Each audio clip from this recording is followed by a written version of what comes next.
በስመ አብ ወወልድ ወመንፈስ ቅዱስ አሐዱ አምላክ አሜን።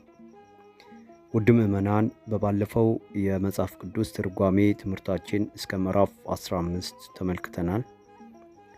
በዚህ ደግሞ እንደ እግዚአብሔር ፈቃድ ከምዕራፍ 16 ያለውን እናያለን። በኦሪት ዘጸአት ምዕራፍ 16 ያለውን የተካተቱት እግዚአብሔር ከሰማይ እንጀራ አዘማለው ማለቱ፣ የእግዚአብሔር ክብር በደመና መታየቱና የመና መውረድ እንዲሁም ሙሴ እግዚአብሔር የሰጣቸው እንጀራ ይህ ነው ማለቱ፣ በሰንበት አለመልቀማቸውና የመናው መልክና ጣዕም እንደ ጎሞር ሙሉ ለልጅ ልጅ መጠበቁን ያካትታል። የእስራኤል ማህበር በሙሴና በአሮን ላይ አንጎራጉረዋል። እግዚአብሔር የሚበላ እንጀራ በስድስተኛው ቀን 2 እጥፍ ይልቀሙ እንዲሁም ደግሞ የሚያወርድላቸው መሆኑን ተናገረ። ሕዝቡ ወጥተው ለዕለት ዕለት የሚበቃቸውን ይልቀሙ፣ እንዲሁም ደግሞ በስድስተኛው ቀን 2 እጥፍ ይልቀሙ። ሙሴና አሮን እግዚአብሔር ከግብፅ ምድር እንዳወጣችሁ ማታ ታውቃላችሁ አለ። የእስራኤል ማህበር ወደ ምድረ በዳ ፊታቸውን ተመለከቱ። የእግዚአብሔር ክብር በደመና ታየ። የእስራኤልን ልጆች ማንጎራጎሩ ሰማው። ወደ ማታ ሥጋን ትበላላችሁ፣ ማለዳም እንጀራ ትጠግባላችሁ። እኔም እግዚአብሔር አምላካችሁ እንደሆንኩ ታውቃላችሁ። በመሸ ጊዜ ድርጭቶች መጡ፣ ሰፈሩንም ከደኑት። ማለዳም በሰፈሩ ዙሪያ ጠል ወደቀ። የወደቀውም ጠል ባለፈ ጊዜ እነሆ በምድር እንደ ደቃቅ ውርጭ ሆኖ ቅርፊት የሚመስል ደቃቅ ነገር በምድረ በዳ ታየ። እርስ በርሳቸው ምንድን ነው ተባባሉ። ሙሴ ትበሉ ዘንድ ከእግዚአብሔር የተሰጣችሁ እንጀራ ይህ ነው አለ። አንድ ጎመር ለአንድ ሰው እንዲለቅሙ አዘዘ። የእስራኤል ልጆች ግን አንዱ አብዝቶ አንዱ አሳንሶ ለቀመ። በሰፈሩት ጊዜ ያበዛ አልተረፈውም፣ ያሳነሰም አልጎደለበትም። ለነገ ያስቀረ ሸተተ፣ ተላ። እስራኤልንም ስሙን መና አሉት። እርሱም መልኩ እንደ ድንብላል ነጭ ነው፣ ጣዕሙ እንደ ማር ቂጣ ነው። ከእርሱ አንድ ጎመር ለልጅ እንዲጠበቅ ሙሴ አዘዘ። ሙሴም አሮንን አንድ ማድጋ ወስደህ ጎሞር ሙሉ መና አግባበት፣ ለልጅ ልጅ ይጠበቅ ብሎታል። ይህ ምስክር እንዲሆን ነው። 40 ዓመት መና በሉ። የምድረ በዳ መና ኢየሱስ ክርስቶስ ነው። መና ከመሰጠቱ በፊት ሙሴና አሮን ስለሚሰጠው እንጀራ ከእግዚአብሔር ሰምተዋል። የበረሃው መና ላሳነሰ አልጎደለም፣ ላበዛም አልተረፈም፣ ለሁሉም ሙሉ ነው። ክርስቶስም ሙሉ ፍጹም ነውና የበረሃው መና ለልጅ ልጅ ሲያስቀምጡት አልተበላሸም። ክርስቶስም ሞት ያላሸነፈው ኢያብ ነውና የበረሃው መና በስድስተኛው ቀን እጥፍ ተለቅመዋል። ክርስቶስም በዕለተ ዓርብ ፍጹም አዳኝነቱን ፍጹም ፍቅሩን ተገልጧል። የበረሃው መና ለዕረፍት ቀንም ምግብ ነበረና ክርስቶስም የመንግሥተ ሰማያት ምግብ ነውና። ኦሪት ዘጸአት ምዕራፍ 17። በምዕራፍ 17 የእስራኤል ማኅበር ከሲን ወደ ራፊዲም እንዲሁም ደግሞ የሚጠጣ ውሃ ማጣታቸው፣ በኮሬብ የዓለቱ ውሃ ከአማሌቅ ጋር የተደረገ ጦርነትና የሙሴ እጆች እንዲሁም ደግሞ ያህዌ ንሲ የሚል ያካትታል። ሕዝቡ የሚጠጡት ውሃ አጡ። ሙሴንም ተጣሉት። ሙሴ ለምን ትጣሉኛላችሁ? እግዚአብሔርንስ ለምን ትፈታተኑታላችሁ አላቸው። እነርሱም ለምን ከግብፅ አወጣን ብለዋል። እግዚአብሔርም ሙሴም ወንዙን የመታህባትን በትር በእጅህ ይዛት ሂድ፣ እኔ በኮረብ ዓለት በፊትህ ቆማለሁ፣ ዓለቱን ትመታዋለህ። ውሃው የወጣው እግዚአብሔር ከቆመበት ቦታ ነው። ሙሴና ሕዝቡ እግዚአብሔርን አላዩትም። ከቆመበት ቦታ ውሃ ወጥቶ ጠጥተዋል። ሕዝቡም ይጠጣ ዘንድ ውሃ ይወጣል። ሙሴም በእስራኤል ሽማግሌዎች ፊት እንዲሁ አደረገ። ቦታውም ስለ እስራኤል ልጆች ክርክር እግዚአብሔር በመካከላችን ነው ወይስ አይደለም ብለው ስለተፈታተኑት ማሳህ ደግሞ መሪባ ተብሎ ተጠራ። የኮሬብ ውሃ የኢየሱስ ክርስቶስ ምሳሌ ነው። አማሌቅ ከእስራኤል ጋር በራፊዲም በተዋጋ ጊዜ ሙሴ ኢያሱን ጎልማሶቹን ምረጥልኝ፣ ወጥተህም ከአማሌቅ ጋር ተዋጋ ብሎታል። በውጊያው ጊዜ ሙሴ እግዚአብሔርን በትር ይዞ በኮረብታው ራስ ቆመ። ሙሴ እጁም ሲዘረጋ አማሌቃውያን ድል ይነሱ ነበረ። ሙሴ እጁን ሲያጥፍ ግን አማሌቃውያን ያሸንፉ ነበር። አሮንና ሆር እስራኤል እስኪያሸንፉ የሙሴን እጆች ደግፈው በመያዝ ድሉ እንዲገኝ አድርገዋል። ፀሐይ እስክትገባ ድረስ የሙሴ እጆች ጠንክረው ዋሉ። እግዚአብሔር ሙሴን ይህን ለመታሰቢያ በመጽሐፍ ጻፈው ብሎታል። ሙሴም መሠዊያ ሠራ፣ ስሙንም ያህዌ ንሲ አለው። እጁን በእግዚአብሔር ዙፋን ላይ ስለጫነ የእግዚአብሔር ሰልፍ በአማሌቅ ለልጅ ልጅ ይሁን አለ። ሙሴ እግዚአብሔርን በትር ይዞ በዓለቱ ውሃ አፍልቋል። አማሌቅን ድል አድርገዋል። አማሌቅ የአጋንንት ምሳሌ ናቸው። በትሩ የመስቀል ምሳሌ ነው። ሙሴ በእግዚአብሔር በትር ውሃ ከዓለቱ ሕዝብን አጠጥቷል።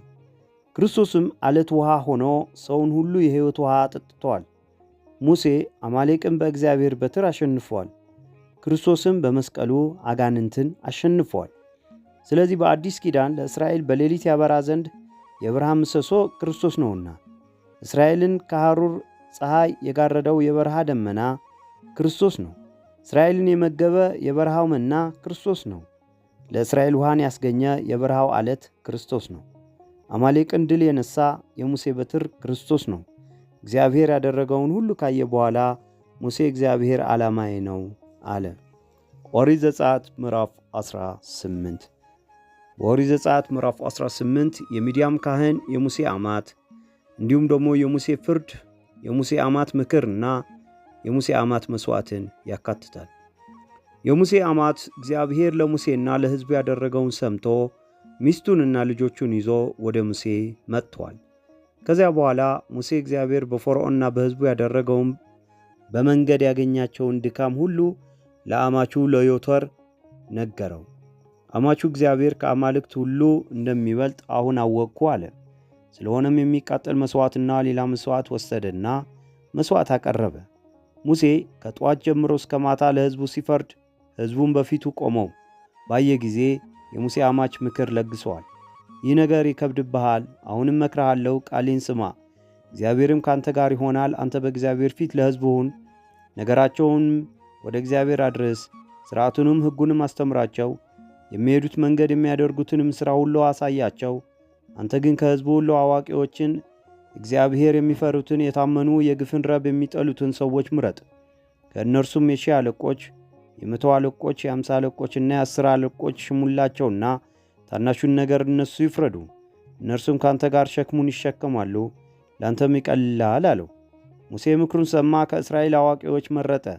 የሙሴ አማች የአስተዳደር ጥበብ ያለው መሆኑን ይገልጻል። የሙሴ አማች የእግዚአብሔርን ሥራ ማድረግ ችሏል፣ ማድነቅ ችለዋል። እንዲሁም ሙሴ እግዚአብሔርን ያደረገውን ለአማቹ ነገረው። ለሚሾሙትንም መመዘኛ ወጣ። መመዘኛውም እግዚአብሔርን መፍራት፣ ታማኝነት፣ የግፍን ጥቅም አለመፈለግ አዋቂነት ነው። ይህ ሸክሙ እንደሚቀልለት ተነግረዋል።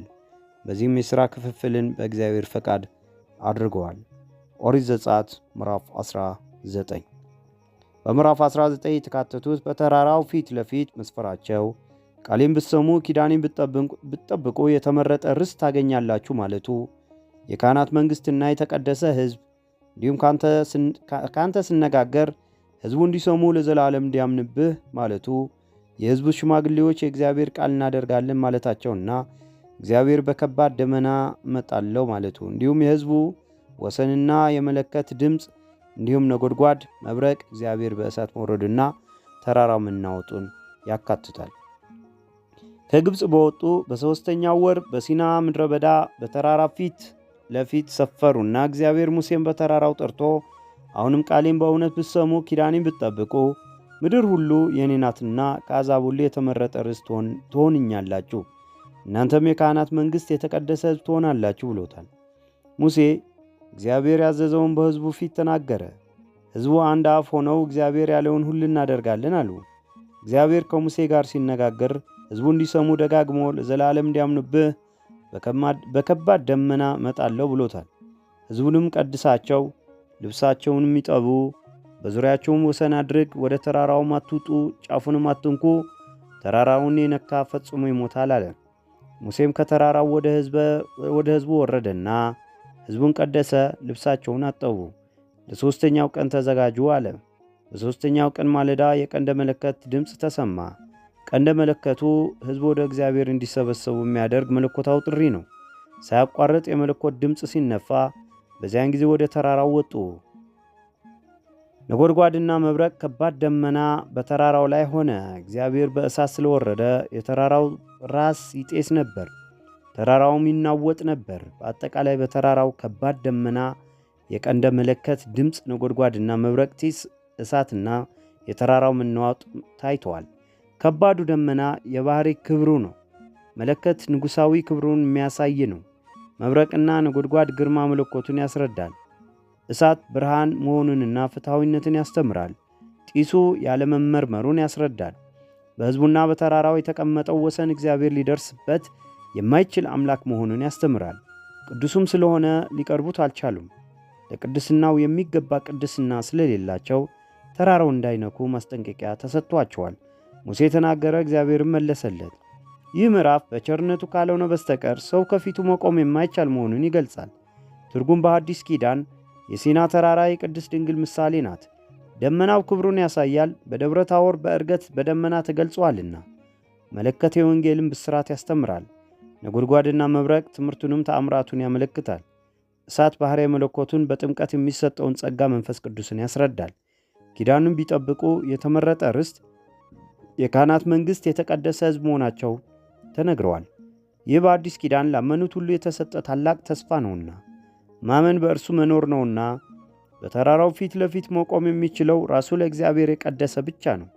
በመንግሥቱም መቆም የሚችለው ራሱን ለኢየሱስ ክርስቶስ የሰጠ ብቻ ነውና። ኦሪት ዘጸአት ምዕራፍ 20 በምዕራፍ 20 10ቱ ትእዛዛትን ያካትታል። ከእኔ በቀር ሌሎች አማልክት አይሁንልህ ማለቱ፣ የማናቸውንም ምሳሌ የተቀረጸውንም ምስል ለአንተ አታድርግ፣ እንዲሁም ደግሞ የአምላክህን ስም በከንቱ አትጥራ፣ የሰንበትን ቀን ትቀድሰው ዘንድ አስብ፣ አባትህንና እናትህን አክብር፣ አትግደል፣ አታመንዝር፣ አትስረቅ፣ በባልንጀራህ ላይ በሐሰት አትመስክር፣ እንዲሁም የባልንጀራህን ቤት አትመኝ የሚል ያካትታል። እነዚህ 10ቱ ትእዛዛት 4ቱ በሰውና በእግዚአብሔር ያለውን ግንኙነት፣ 6ቱ ደግሞ በሰውና በሰው ያለውን ግንኙነት ይገልጻሉ። ከእኔ በቀር ሌላ አምላክ አታምልክ የተባለው ከእግዚአብሔር በቀር ሌላ አምላክ ስለሌለ ነው። ምክንያቱም የፈጠረ አምላክ ሌላ የለምና። አማልክት ተብለው የተጠሩት ሁሉ ሐሰት ስለሆኑ እንኳን ሊመለኩ ስማቸው በአምላክነት ሊጠራ አይገባቸውምና። አምላክነት የእግዚአብሔር ባሕሪው ነውና። ባሕሪው አምላክነት ነው። እግዚአብሔር ማምለክ ሌላ አምላክ ኑሮ በመምረጥ ሳይሆን እርሱ ብቻ አምላክ ስለሆነ ነው። ስለዚህ አምላክ ያልሆነውን አምላክ ነው ማለት ሐሰተኝነት ነው። የሐሰት አምላክን ማበጀት ነው። እግዚአብሔር ብቻውን አምላክ ስለሆነ ሌላ አምላክ እንዳያመልኩ አስጠንቅቋል። የተቀረጸ ምስል በዚያን ጊዜ አሕዛብ ልዩ ልዩ ቅርጽ በመቅረጽ አምላክ ነው እያሉ ያመልኩ ስለነበር እግዚአብሔር የሰው እጅ ሥራን አይመስልም፣ በየትኛውም ቅርጽና ምስል ሊመሰል አይገባውምና ስለዚህ የተቀረጸውን ምስል አምላክ ነው ብለህ አታምልከው ይላል። የአሕዛብ አማልክት ቅርጻ ቅርጽ ናቸው። እግዚአብሔር ግን ሙሉእና የማይወሰን አምላክ ነውና አምላክነቱም ባለመወሰንና በሙሉእነት ነው። የእግዚአብሔርን ስም በከንቱ አትጥራ፣ ይህን ማለት ስሙን በሐሰት አትጥራ ማለት ነው። ሐሰት ከንቱ ነውና እውነት ባልሆነ ነገር ስሙን መጥራት አይገባም። እግዚአብሔር እውነት ስለሆነ ስሙንም በእውነት መጥራት ይገባልና። የእግዚአብሔርን ስም በከንቱ ወይም በሐሰት የሚጠራ ከበደል አይነጻም። ሰው የእግዚአብሔርን ስም በከንቱ የሚጠራው እውነት ያልሆነውን እውነት ለማስመሰል ነው። የሰንበት ቀን ትቀድሰው ዘንድ አስብ፣ ሰንበት የእግዚአብሔር ቀን ነውና ዘላለማዊ ዕረፍትን ያስተምራልና። ሰንበት ለአዳም የገነት ዕረፍትን፣ ለእስራኤል የከነዓን ዕረፍትን፣ ለምእመናን የመንግሥተ ሰማያት ዕረፍትን ያሳያል። ዕረፍቱ ዘላለማዊ ዕረፍት እንዳለ ያስተምራል። የዘላለማዊ ዕረፍት ምሳሌ ነውና ዓላማው ከሥጋ ሥራ አርፎ መንፈሳዊ ዕረፍት የሚገኝበት መንፈሳዊ ሥራ ለመሥራት ነው። እስከዚህ ድረስ በሰውና በእግዚአብሔር ያለውን ትእዛዝና ግንኙነት ሰው ለአምላኩ ማድረግ የሚገባውን ተናግረዋል። ከዚህ በኋላ በሰውና በሰው ያለውን ግንኙነት ያስረዳል። አባትህንና እናትህን አክብር። አባትና እናት የመገኘታችን ምክንያት ስለሆኑ ሊከበሩ ይገባቸዋል። አምላክህ በሚሰጥህ ምድር ዕድሜህ እንዲረዝም የሚል አምላካዊ ቃል ኪዳንም አለው። አትግደል። ሰው ያልፈጠረውን ሰው የመግደል መብት የለውም። ማዳን የማይችለውን መግደል አይችልምና። የሰው ነፍስ በእግዚአብሔር እጅ ናት። የእግዚአብሔር የሆነችውን ነፍስ ማንም ሊለያት አይገባውም። አታመንዝር፣ ምንዝርነት የእግዚአብሔር አምሳል የሆነውን አካል ማርከስ ነው። በዚህ ውስጥ 3 ደረጃዎች አሉ። እነርሱም ዝሙት፣ አመንዝራነት፣ ሴሰኝነት ናቸው። ዝሙት ከጋብቻ በፊት የሚሆን የግብረ ሥጋ ግንኙነት ነው። አመንዝራነት መፍታትን ጨምሮ በጋብቻ ላይ የሚፈጸም ግንኙነት ነው። ሴሰኝነት ያየኋት ሴት ያየሁት ወንድ አይለፈኝ የሚሉ ናቸው። አመንዝራነት በጣዖት አምልኮት ይመሰላል። አምላኩን ትቶ ወደ ሌላ የሚሄድ በአመንዝራ ተመስለዋል። አትስረቅ፣ ስርቆት የራሱ ያልሆነ መውሰድ ነው። የሌላውን ገንዘብ መውሰድ ጨምሮ የእግዚአብሔር የሆነውን አስራት ማስቀረትም ስርቆት ነው። የሌላውን መውሰድ ወንድምን መስረቅ ሲሆን የእግዚአብሔርን አስራት ማስቀረት እግዚአብሔርን መስረቅ ነው። በባልንጀራ ላይ በሐሰት አትመስክር። ሐሰት የሰይጣን ዋና መገልገያ ነው።